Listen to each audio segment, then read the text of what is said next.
अहिंसा पर आलोचना करिया। से अहिंसा कौन? अहिंसा हूँ हिंसा आ गोटे अहिंसा। आम योग दर्शन शास्त्र में लिखिले कौन? अहिंसा प्रतिष्ठाया तत्सन्निध वैरत्याग।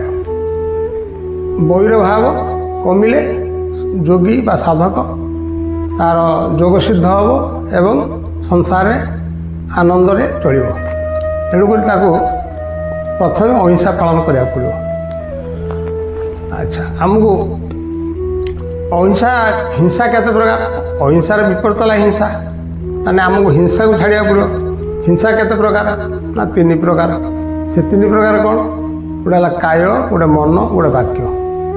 काय हिंसा कौन? ना क्या निज हाथ में चापड़ा मारिबा बा तंटी चिपी देकी मारदबा, क्या अत्याचार करवा है काय। मन मानसिक स्तर में से लोकटा मरी जाता कि से लोकटा मारदवा दरकार, सेटा है मानसिक हिंसा। आ गोटे है काय मन वाक्य। वाक्य माध्यम गाली गलौज करवा, चदिवा, मुझे मर्डर करी, यहाँ हूँ मानसिक स्तर हिंसा। काय मन वाक्य। अच्छा, काय मन पर आसला कृत कारित अनुमोदित। कृत निजे कर हिंसा, क्या हाणीदवा मारिदवा, यहाँ है कृत।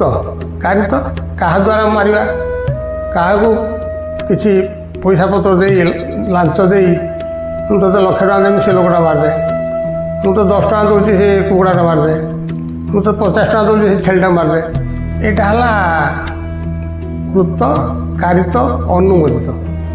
मारुवा लोक जब पचारे भाई मारदेमी को, हाँ हाँ मारदे मारदे, सेटा है अनुमोदित हिंसा। तो समर्थन करवा।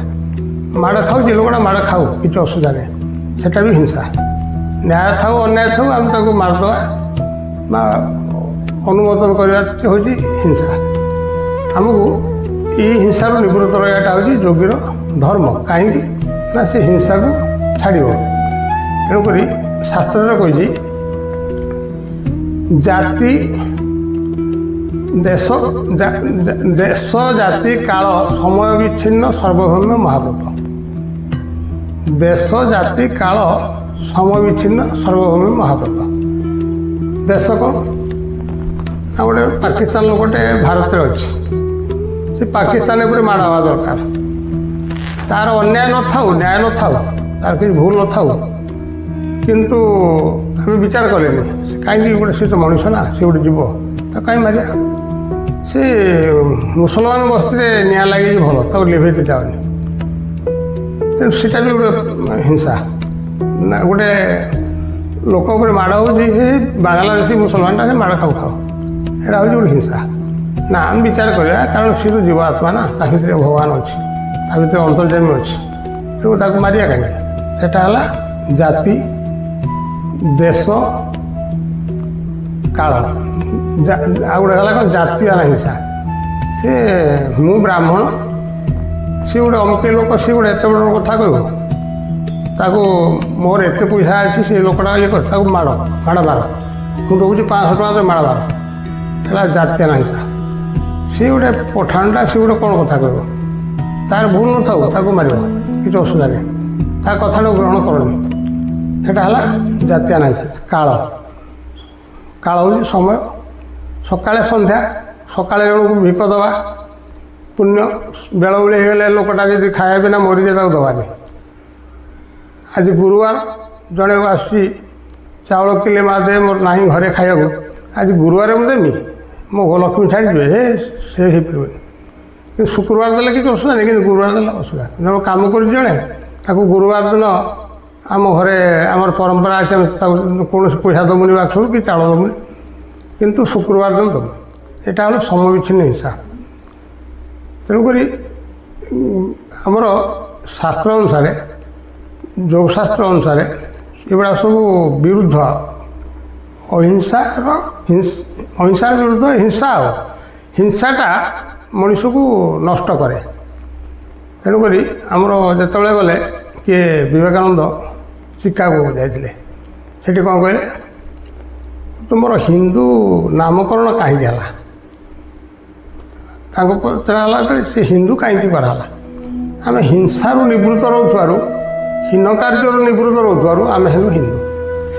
ବର୍ତ୍ତମାନ ତ ସେଇ କାର୍ଯ୍ୟଟା ବେଶୀ ବଢ଼ି ଚାଲିଛି। ଖାଲି ହିନ୍ଦୁ ହିନ୍ଦୁ ଚିଲେଇଲେ କ'ଣ ହିନ୍ଦୁ ହେଇଯିବ? ହିନ୍ଦୁଟା ହେଉଛି ହୀନ କାର୍ଯ୍ୟରୁ ବା ହିଂସାରୁ ନିବୃତ୍ତ ରହିବାଟା ହେଉଛି ହିନ୍ଦୁ।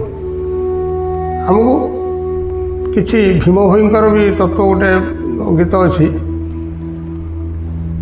କାହିଁ ତୁ ନ କରି ବିକାର ଏକାଙ୍ଗେ କର୍ମରେ ବିହାର, ମନେ ନ ଧର ତୁ ହି ହିଂସା ଭଜନେ ନ ପାଇବୁ ଆଶା, ସଧିରେ ରଖିଥିବୁ ମନ ତେବେ ପାଇବୁ ବ୍ରହ୍ମ ଜ୍ଞାନ, ବାହ୍ୟ ମତରେ କର୍ମ ଜହି ତହିଁରେ କିଛି ଲାଭ ନାହିଁ। ସେ କ'ଣ କହିଲେ? ତୁ ଭଜନ କଲେ କ'ଣ ହେବ? ଭଜନ କରୁଥା, ଭଜନରେ କିଛି ଲାଭ ନାହିଁ। ଭଜନରେ ନ ପାଇବୁ ଆଶା, ଭଜନରେ କିଛି ପାଇବୁନି। ତାକୁ ନ ଜାଣିକି ରାତି ସାରା ଭଜନ କରୁଛନ୍ତି। ଏ ରାତିରେ କ'ଣ ଭଗବାନ ଅଛି ନା କ'ଣ ଶୁଣିବ? ଦିନରେ ଶୁଣିପାରିବନି। ମାଇକି ଲଗେଇକି ପୁରା ଗାଁଟା ଲୋକଙ୍କୁ ଅନିଦ୍ରା କରୁଛନ୍ତି। ଏଟା ହେଲା ଅଜ୍ଞାନ। ଭୀମଙ୍କ କଥା କିଛି ମାନୁନାହାନ୍ତି। ସେ କହିଲେ କ'ଣ? ଯେବେ ପାଇବୁ ବ୍ରହ୍ମଜ୍ଞାନ ତୁ ଭିତରେ ପଶ, ସ୍ଥିର ହେଇଯା, ଶାନ୍ତ ହେଇଯା, ଆଉ ମନରେ ହିଂସା ଭାବ ଛାଡ଼ିଦେ। ଭଜନେ ନାହାନ୍ତି ପ୍ରଭୁ ପୂଜନେ ନାହାନ୍ତି, ଆପକୁ ଆପେ ଭଜିଣ ଆପେ ଖେଳୁଛନ୍ତି। ଏ ତ ଶିଶୁମନ୍ତ ବି କହିଛନ୍ତି। ଭଜନ କଲେ କ'ଣ ହେବ? ରାତି ସାରା ଭଜନ କଲେ ଆଉ ଉପରକୁ ଅମାଣିଆ ଟେକି ଦେଇକି ଉପରକୁ ହାତ ଗୋଟେ ଉପରେ କ'ଣ ଅଛି ସେ ବହି ମାଗୁଛି ନା? ଭଗବାନ କେହି ଉପରେ ଅଛନ୍ତି? ସବୁ ତ ଆମ ଅନ୍ତର୍ଜାମୀ, ଅନ୍ତର ଭିତରେ ଅଛନ୍ତି। ଆମକୁ ସେଇ ଜ୍ଞାନ ସ୍ୱଭାବରୁ ଆମେ କ'ଣ କଲେ ହିଂସାକୁ ବଢ଼ାଉଛନ୍ତି। ପ୍ରକୃତରେ ଜ୍ଞାନ ନ ହେବା ପର୍ଯ୍ୟନ୍ତ କୌଣସି ଲୋକ ଅହିଂସା ବ୍ରତ ଅବଲମ୍ବନ କରିପାରିବ ନାହିଁ। ତେଣୁ ରାମକୃଷ୍ଣଙ୍କୁ ଆମେ କେହି ମରଣାସାମ ବୋଲି କହନ୍ତିନି, ଭଗବାନ ବୋଲି କୁହନ୍ତି। ସେ ବି ବହୁତ ମାରିଛନ୍ତି, ରାକ୍ଷସମାନଙ୍କୁ ମାରିଛନ୍ତି ଶୁଣାଯାଏ। ଆଚ୍ଛା, ରାମକୁ କାହିଁକି କେହି କହିଲେନି ଜଣେ ମରଣାସାମ? ସେ ଲୀଳାମୟ ବୋଲି କୁହାହେଲା ନା? ରାମ ଯାହା କରୁଛନ୍ତି ସମାଜର ଉପକାର ପାଇଁ।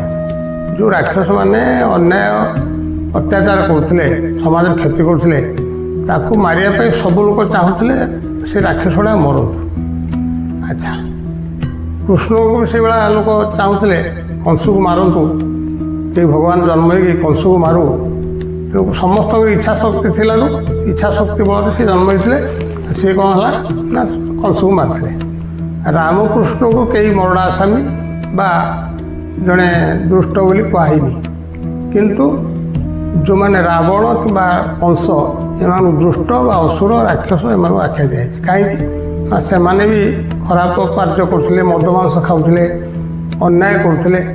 ତେଣୁକରି ତାଙ୍କୁ ରାକ୍ଷସ ଆଖ୍ୟା ଦେଇଥିଲା। ସାଧୁ ମାର୍ଗ ତାଙ୍କ ପାଖରେ ନଥିଲା। କିନ୍ତୁ ସେଇ ସାଧୁ ଅସାଧୁ ଗୁଣକୁ ମାରିବା ପାଇଁ ରାମ ଜନ୍ମ ହେଇଥିଲେ ବା କୃଷ୍ଣ ଜନ୍ମ ହେଇଥିଲେ। କିନ୍ତୁ ତାଙ୍କୁ କେହି ମରଣାସାମୀ ନ କହି ତାଙ୍କୁ କହନ୍ତି ଲୀଳାମୟ ହରି। ଆଚ୍ଛା, ଲୀଳାମୟ ହରି ଲୀଳା ଲଗେଇଛ କାହିଁକି କୁହନ୍ତି ନା? ସେ ସଂସାରର ସୁଖ ଆଣିବା ପାଇଁ, ସମାଜର କଲ୍ୟାଣ ପାଇଁ ସେ ବହୁତ ତାଙ୍କର ତ୍ୟାଗ, ବହୁ କଷ୍ଟ ସେମାନେ ସାଧ୍ୟ କରିଛନ୍ତି।